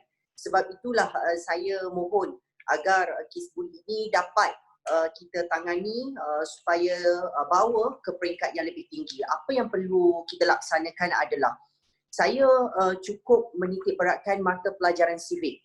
Mata pelajaran civic ini kalau kita nak lihat di bawah Kementerian Pelajaran Malaysia telah pun memasukkan mata pelajaran civic di peringkat sekolah. Hanya ada di tingkatan 4 dan 5 sahaja. Jadi perkara-perkara inilah yang bagai kata orang, kata pepatah, bagaimana nak meluntur buluh biarlah daripada rebunnya. Jadi mata pelajaran civic ini perlu diperkenalkan kembali di bawah Kementerian Pelajaran Malaysia supaya kes buli ini dapat dikurangkan. Apabila mata pelajaran civic dapat dititik beratkan, mungkin perkara-perkara buli maupun perkara yang memungkinkan kita soal mental dan fizikal ini dapat dikurangkan dengan kadar yang lebih rendah. Sebab kalau kita lihat ya, Tuan Hazan, di peringkat akaunti pun, di peringkat sekolah pun tidak menghormati guru ramai. Jadi bagaimana untuk kita melihat kelangsungan golongan-golongan belia ini di peringkat yang lebih tinggi di masa yang akan datang. Inilah yang bermasalah kalau kita lihat. Sebagai contoh di Terengganu juga tinggi Tuan Hazan kadar buli ini. Jadi saya mohonlah supaya kes buli ini isu buli ini dapat diselesaikan dengan kadar yang segera dan mata pelajaran civic ini perlulah diperkenalkan kembali di sekolah supaya dapat menangani pelbagai isu ini. Okay. Kes buli ini bukan di sekolah aja Fiz kan? Ya betul. Bukan di sekolah saja. Selain di sekolah di mana yang Hafiz tahu ada kes buli? Kita pernah dengar buli pun ada. Ya betul Tuan Azan, tetapi didikan bermulanya daripada keluarga ataupun daripada sekolah, itu yang paling penting. Jadi kalau kita lihat sekolah Juana pun ada pada ketika ini, tetapi bagaimana, sebab apa? Sebab didikan di peringkat sekolah ataupun didikan di peringkat akar undi itu tidak dapat dijalankan. Sebagai contoh, mata pelajaran civic dimasukkan, sebab itulah kalau kita dapat melihat rukun negara, anak-anak muda hari ini ditinggalkan sebab mereka tidak ada mata pelajaran civic. Jadi kita tak campur lagi dengan buli itu. Zaman Hafiz di sekolah rendah, ada tak pendidikan civic tu? Mata pelajaran civic masih ada lagi di peringkat zaman saya. Tetapi after 2007 dah tak ada dah. 2007? Saya menghadiri satu mesyuarat bersama dengan kementerian, salah satu kementerian di Putrajaya ni. Jadi wakil daripada Kementerian Pendidikan, dia pun ada bagi tahu. Dulu di zaman saya lah, di belakang buku tulis dia ada rukun negara. Yes. Jadi kita hari-hari kita baca kesetiaan kepada Tuhan, kedaulatan undang-undang kan, kepercayaan kepada Tuhan, kedaulatan undang-undang, kesetiaan kepada raja dan negara, keluhuran perlembagaan, kesopanan dan kesusilaan. Tiap-tiap pagi kita baca ikrar kan. Tapi sekarang ni buku tulis setengah ada, setengah tak ada. Ya, betul. Jadi budak-budak dia tak tahu. Kalau kita tanya saya, kalau saya jadi panel temu duka, salah satu yang saya tanya ni rukun negara. Yes. Saya tanya rukun negara. Okey, sebutkan 5 rukun negara, dia tak boleh jawab. Betul. Saya ingat kalau saya tanya Syatis pun saya gagap nak jawab ni. Ada tahu Okey. Jadi Tuan Hazan, itulah yang saya boleh bagi tahu sebenarnya. Sebab ada saya tanya seorang cikgu bahasa Melayu, dia cakap mata pelajaran civic sekarang dimasukkan di dalam bahasa Melayu, dalam mata pelajaran bahasa Melayu. Sedangkan bagaimana cikgu bahasa Melayu tu nak suruh student buat karangan pun dah habis sejam. Ni kan nak belajar mata pelajaran civic lagi. Jadi saya rasa benda ni tidak sesuai. Jadi mata pelajaran civic ini perlu dikembalikan seperti mana kita dulu belajar. Itulah yang saya fikirkan. Pendidikan moral. Terima kasih Tuan Azan. Okey. Sebelum saya nak pergi, saya nak bagi juga kepada kawan kita, saudara Amal Adnan yang dah kembali bersama kita ni. Cuma saya nak tanya hari kumpulan ni. Bila disebut, saya suka yang Hafiz cakap ni. Nampak macam ringan kes buli dan pendidikan civic, nampak macam ringan. Tapi kesan jangka panjang dia cukup berat. Betul Hafiz? Yes, betul. Okay. Saya nak tanya pada rakan-rakan yang ada di talian sekarang ni. Sebab ini salah satu soalan yang selalu saya tanyakan ketika saya menjadi panel temu duka. Selain daripada 5 rukun negara ni, salah satu soalan yang saya nak tanya, berkaitan dengan duit yang ada dalam poket kita je. Ya, duit ringgit tu, duit kertas yang ada dalam poket kita. Soalan saya kepada rakan-rakan senang je. Okey. Agak-agaknya saya dah follow dia dah. Agak-agaknya gambar siapa tu, Fiz? Dekat duit tu. Tungkuk Agong yang pertama. Tuanku Abdul Rahman ibni almarhum Tuanku Muhammad. Apa dia tu? Agong pertama. Okeylah, maknanya orang rakan-rakan saya daripada ahli parlimen belia ni hebat-hebatlah. Tapi anda percaya bahawa ada calon-calon temuduga yang gagal menjawab soalan ini? Tapi Tuan Zai, boleh tak Hafiz mencelah sikit? Silakan, teruskan. Hafiz mohon sebab saya, pertamanya saya minta maaf kepada Tuan Hazan dan kepada KBS sebab saya jarang berdiskusi di dalam jawatan kuasa ni disebabkan masa dan sebagainya waktu kerja. Tetapi saya kerja sendiri.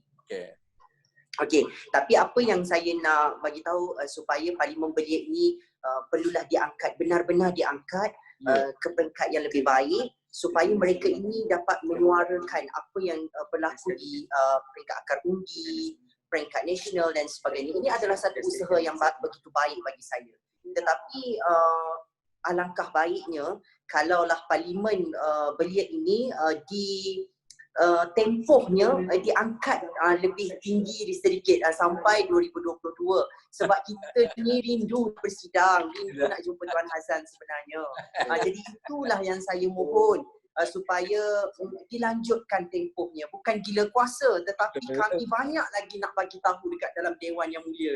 Itulah, terima kasih Tuan Hazan. Sebabnya kita sepatutnya boleh bersidang mengikut persidangan Parlimen. Kalau persidangan tu 2 kali lah kita, 3 kali lah kita. Tapi kita juga berhadapan dengan kekangan untuk menunggu kekosongan di Parlimen. Itu yang pertama. Yang keduanya, kebetulan ditakdirkan sepatutnya kita bersidang tahun ini, kita dilanda dengan wabak yang kita sendiri tak terduga. Dan yang ketiganya, saya pernah lontarkan pandangan kepada grup-grup supaya anda berikan cadangan kepada Sekretariat bagaimana untuk kita memperkasakan Parlimen Belia. Jadi kita akan ada dapat sebahagiannya, tapi sepatutnya kita ada 153 orang. Kalau seorang bagi satu cadangan, saya dah dapat 153 cadangan untuk diangkat. Bagaimana untuk memperkasakan Parlimen Belia. Tapi saya tak dapat sejumlah itu. Anda kena bagi macam mana untuk kita empower supaya anda ni lebih berada dalam kelas tersendiri lah. InsyaAllah. Cakap tadi. Jadi kena bagi. Bila saya petik tu, kena bagi. Apa input, apa info, idea. Jangan setakat angkat tangan sokong. Bagus, terbaik. Tak mau. Saya nak idea. Saya selalu WhatsApp Syazan. Selalunya bila ada idea, saya sokong. Saya sokong lah. Sokong 300%. Saya tak mau tu. Saya nakkan idea anda. InsyaAllah. Syazan. Ya. Saya nak tambah pasal pengujahan saudara Hafiz tadi berkaitan dengan cyberbullying. Saya setuju apa yang dikatakan. Sebenarnya kita antara negara yang kurang ada penguasaan berkaitan dengan cyberbullying. Kerana kalau kita melihat Singapura dengan Filipina, ini antara negara di peringkat ASEAN yang sudah pun berjaya mengawal cyberbully dengan ada penguasaan yang sangat ketat dan sebagainya. Dan saya percaya kerajaan sudah pun mula memperincikan pelbagai idea, dan saya percaya antara perkara yang perlu disegerakan dan wajar diperkenalkan adalah satu rang undang-undang yang baru anti-bully cyber, kerana kita tak ada pun rang undang-undang anti-bully cyber di Malaysia, kerana di Singapura dan Filipina sudah ada undang-undang berkaitan dengan anti-bully cyber itu sendiri. Dan kalau kita tak nak buat satu undang-undang baru, mungkin kita juga boleh buat satu pindaan dan masukkan cyberbully ni salah satu jenayah di bawah kanun keseksaan di Seksyen 23-1, kerana saya percaya kanun seksaan tu sudah ada satu undang-undang. Jadi kalau nak buat pindaan tu mungkin lebih mudah daripada kita memperkenalkan satu undang-undang yang baru, iaitu anti bully cyber. Walaupun kita sudah ada akta komunikasi dan sebagainya, tapi kita tak boleh masalah ataupun kekurangan undang-undang di Malaysia ataupun mana-mana negara pun, kita tak boleh nak sabitkan mana-mana pelaku ataupun pesalah kerana undang-undang itu tidak kuat untuk kita sabitkan kesalahan. Jadi akta komunikasi yang sedia ada ni tak sesuai kalau kita nak sabitkan in terms of case cyberbullying ni. Saya percaya option tu lah, kita buat pindaan kanun keseksaan ataupun undang-undang anti bully cyber. Okey, terima kasih Satesh. Sebabnya saya suka kalau test ni, saya lebih suka dia WhatsApp kat saya. Sebabnya kalau dia bercakap, saya tak boleh nak stop. Jadi saya lebih suka dia WhatsApp saya. Kalau dia dah bercakap tu, saya tak boleh nak tembus dia tu. Dia tak ada titik. Saya nak bagi pada Amar. Amar dah marah, dah kau kepala dah Amar. Okey, Amar Johor 06. Silakan Amar. Tak ada tuan, saya nak tambah sikit je yang berkenaan dengan Saudara Hafiz. Saya setuju dengan tajuk bully. Boleh dengar? Boleh dengar? Boleh. Okey, tajuk bully. Sebab bila saya dulu belajar di sekolah asrama, bila kita bincang dengan tajuk bully ni, dia agak subjektif sebenarnya. Sebab ada yang sini-sini kata bila sekolah asrama kan kata ini kalau tak ada bully tak terdidik lah junior kita dan sebagainya kan tuan. Lagi sekolah tentera kan. Tapi bila kita tengok kan kita nak mengelak, kalau kita tengok daripada sudut ibu bapa, kita nak mengelak anak-anak kita dibuli. Tetapi sebenarnya kita juga terlupa untuk mendidik anak-anak kita untuk jadi seorang pembuli. Itu sebenarnya satu hal juga. Mungkin kita ada boleh buat video campaign di televisyen dan sebagainya. Mengelakkan anak-anak muda menjadi pembuli. Bila pembuli ni dah tak ada, barulah anak-anak muda yang ni tidak akan dibuli sebenarnya. Itulah pandangan saya lah. Saya nak tambah sikit sebenarnya yang Saudara Hafiz tadi dengan Satesh. Setuju tuan? Apa ni dari segi amalan? Amalan, betul. Amalan bully di sekolah lah. Ada yang sebut bully, ada sebut ragging. Di sekolah. Di universiti saya percaya dah tak ada dah. Gitulah. Hafiz. Okey Hafiz. Ya saya. Pandangan Hafiz. Hafiz setuju ke tak setuju dengan amalan bully yang berlaku kat sekolah, kat IPT apa ni? Setuju tak setuju? Setuju atau tak setuju? Saya tak setuju. Tak setuju. Satesh. Ya saya. You setuju atau tak setuju amalan bully yang berlaku di sekolah dekat IPT apa semua ni? Setuju tak setuju? Mestilah saya tak setuju. Sebenarnya amalan bully ni bukan dekat sekolah dengan universiti je. Sebenarnya dekat tempat kerja pun sama je. Saya tak mau komen yang itu. Okey, Amar. Amar setuju tak setuju, Amar? Saya tak setuju sebenarnya bully di sekolah. Tetapi kadang-kadang macam mana anggapan budak-budak bila kita jadi seorang junior di sekolah menengah, kadang-kadang tu kita saja nak ada yang sini lah, kita nak menyembang tapi dia anggap berbuli. Sebenarnya dia too overreact. Dia bully ni tak elok sebenarnya. Dia sebenarnya ada juga saya pengalaman lah tuan. Saya nak berkongsi sikit je. Ada seorang junior di sekolah saya dahulu waktu saya form 5, dia merasakan diri dia dibuli, kemudian dia didiagnose sebagai macam ada mental punya isu sikit lah, kemudian terpaksa keluar dari asrama. Itu sebenarnya antara kesan yang buruk lah untuk bully di sekolah tu yang tak berapa setuju lah. Tapi saya percaya di universiti kalau ada tuan macam pelik tuan. Tak perlu ada lah kes-kes bully ni sebenarnya. Terima kasih. Okey, kita punya sahabat dari Sarawak, Zul Aziz, setuju tak setuju amalan bully di sekolah IPT ni? Sangat tidak setuju tuan. Setuju Sebab saya bukanlah saya yang dibuli, tapi saya ada pengalaman adik-adik saya yang dibuli di sekolah asrama. Jadi saya nak ceritalah budaya buli di sekolah asrama ni yang dilakukan oleh pelajar senior terhadap pelajar baru seperti pelajar tingkatan 1. Jadi budaya buli ni diorang cakap untuk melatih si junior untuk jadi lebih kental apa semualah. Tapi dalam masa yang sama badan junior tu merah-merah, biru apa semualah, siapa dia tak marah kan, sampai ada kes polis. Kemudian apabila student yang form 1, form 2 ni dah naik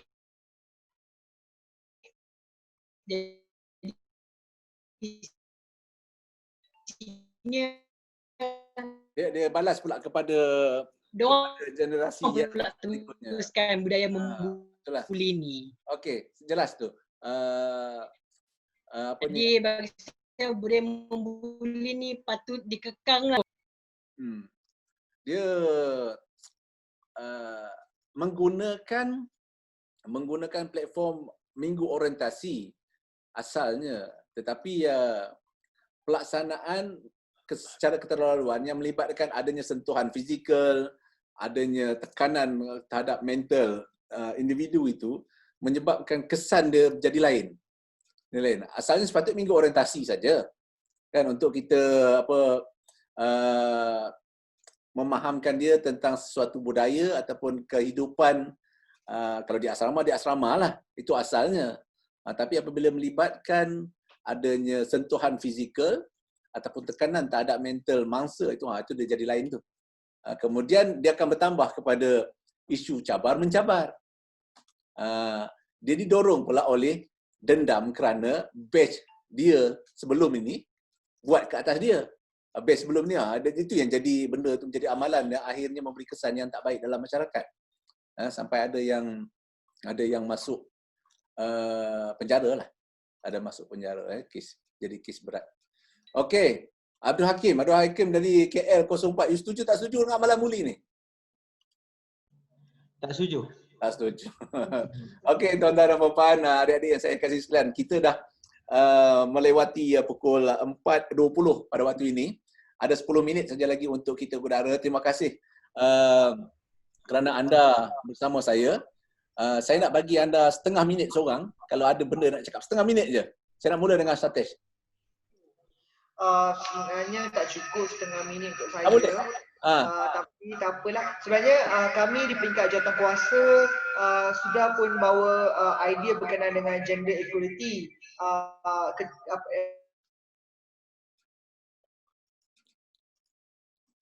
Dah lebih dah.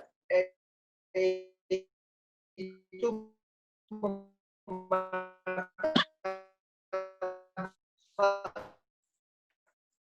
Kalian tak cantik untuk Satesh. Ada orang sabotaj.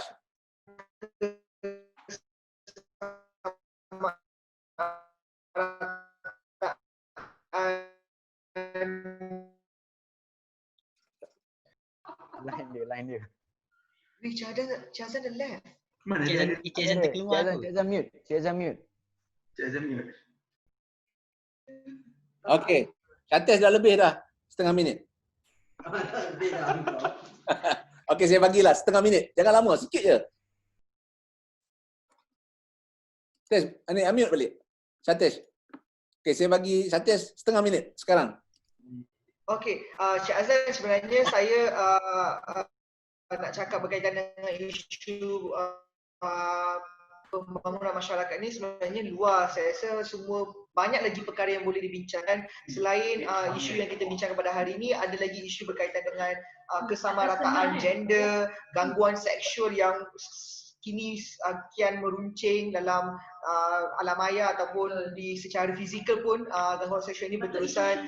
Isu-isu pelarian, saya rasa kami di peringkat jawatankuasa sudah pun ada beberapa solusi dan pandangan berkaitan dengan isu-isu berkaitan ini, dan saya akan cuba sampaikan pandangan dan idea kami kepada pihak sekretariat supaya pihak sekretariat dapat lihat dan berkaitan dengan idea inilah. Terima kasih. Terima kasih Satesh. Saya dulu boleh tak? Ya. Selain daripada itu, Satesh, nanti kumpulan ini boleh juga join CP yang ke-6 nanti. Kita akan berbicara tentang kerohanian dan keagamaan. Boleh diriliskan idea yang Satesh lontarkan tadi. Selain daripada menghantar kepada kita apa yang anda rangkumkan. Okey, saya nak pergi kepada siapa tadi? Hafiz. Nak minta didulukan. Hafiz ke? Okey. Baiklah, terima kasih Tuan Hazan. Semua terima kasih. Hello? Setengah minit. Okey.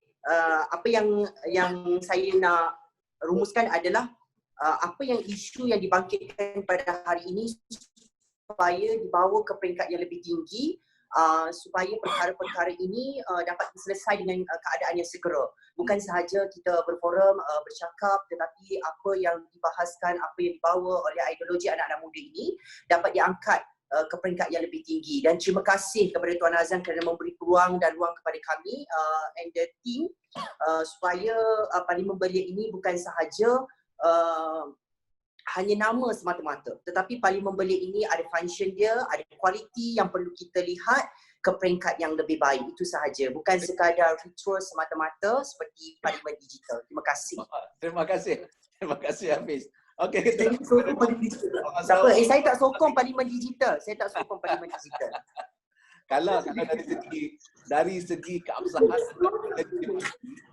anda dilantik, dipilih berdasarkan pilihan dan kemenangan anda di kawasan anda. Dan anda ada watikah secara rasmi. Ya. Anda punya suara tu sebenarnya lagi ada keabsahan ataupun legitimasi. Diterima. Bukan main-main ni, anda punya politikan ni. Ada watikah dia. Silakan Zul Haziq. Saya bagi 1 minit. Berkali terakhir, saya ingin mengucapkan ribuan jutaan terima kasih kepada pihak sekretariat dan pihak KBS atas peluang yang diberikan untuk saya mengembangkan lagi bakat dalam bidang perbahasan dalam parlimen ni. Jadi walaupun saya rasa saya masih berumur 20 tahun tapi saya dah banyak dah belajar daripada parlimen belia ni. Jadi sekali lagi saya ucapkan terima kasihlah kepada Encik Hazan dan rakan-rakan sekalian. Terima kasih. Terima kasih Zul Haziq. Dan akhirnya yang ada dekat saya ni Amar Adnan. Silakan. Okey tuan. Terima kasih banyak. Yang pertama, terima kasih kepada pihak KBS, Tuan Hazan dan Sekretariat untuk inisiatif buat satu diskusi ni agar kita punya parlimen belia tak adalah macam kata sunyi tuan kan. Yang pertama. Yang kedua adalah saya rasa kita semua ada satu common value yang mana kita mengharapkan perbincangan dalam parlimen dan suara kita didengari pihak atasan. Dan juga saya mungkin ada cadangan tuan, kalau ada diskusi seperti ini, mungkin kalau kita boleh libatkan wakil-wakil kementerian lain, mana tahu tuan libat kementerian lain untuk lebih, orang kata bila dia ada perbincangan kesihatan, ada orang wakil kementerian kesihatan mungkin dia lebih arif dekat situ, kita boleh tahu directly daripada itulah. Itulah cadangan saya lah daripada saya sendiri. Terima kasih tuan. Okey, cantik juga cadangan Amar tadi. Okey, baik. Terima kasih tuan-tuan dan puan-puan. Anda antara yang setia sampai ke saat ini. Di samping itu kawan-kawan kita ada yang mohon untuk meninggalkan forum kerana mereka ada tugas masing-masing. Apa yang dapat saya rumuskan tadi, kalau kita tengok Hakim bercakap tentang kesihatan mental, terima kasih Hakim. Zul Haziq pula bercakap tentang infra yang statementnya disokong oleh Irfan tadi, yang sokong tentang khususnya berkaitan dengan capaian internet di luar bandar yang disebutkan oleh Zul Haziq.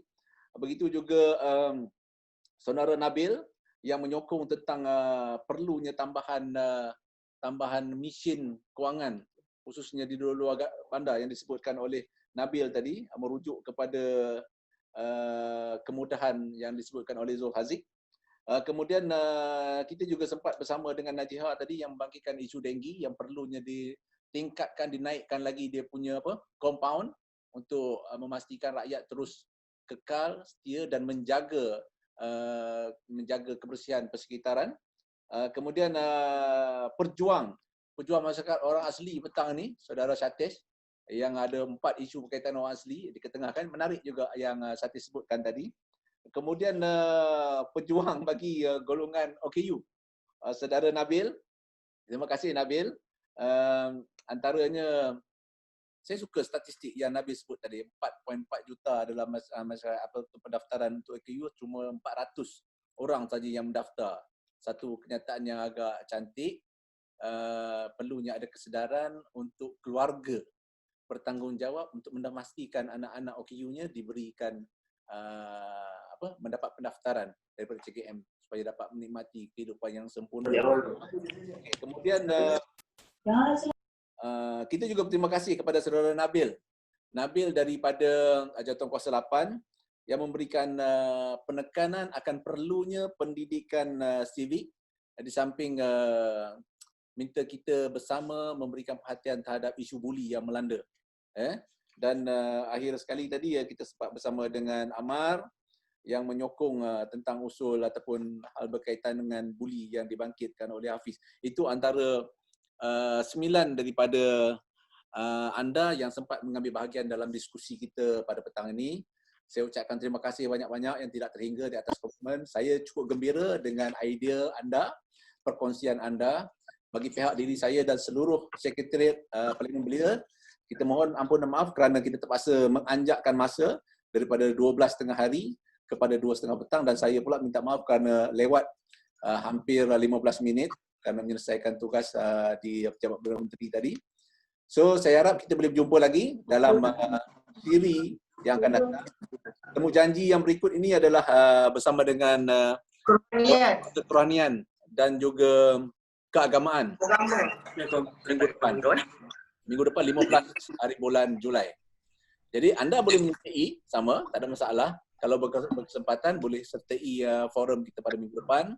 Dan seperti yang diminta tadi, seperti yang disebut oleh Saudara Hafiz, kita akan cuba mendapatkan respon daripada agensi-agensi berkaitan dengan apa yang telah anda bangkitkan ini. Kita cuba dapatkan respon daripada agensi-agensi berkaitan walaupun mereka tidak dapat bersama kita di dalam forum ini. Terima kasih kepada semua. Sampai kita berjumpa lagi. All the best. Sekian. Assalamualaikum. Bye-bye.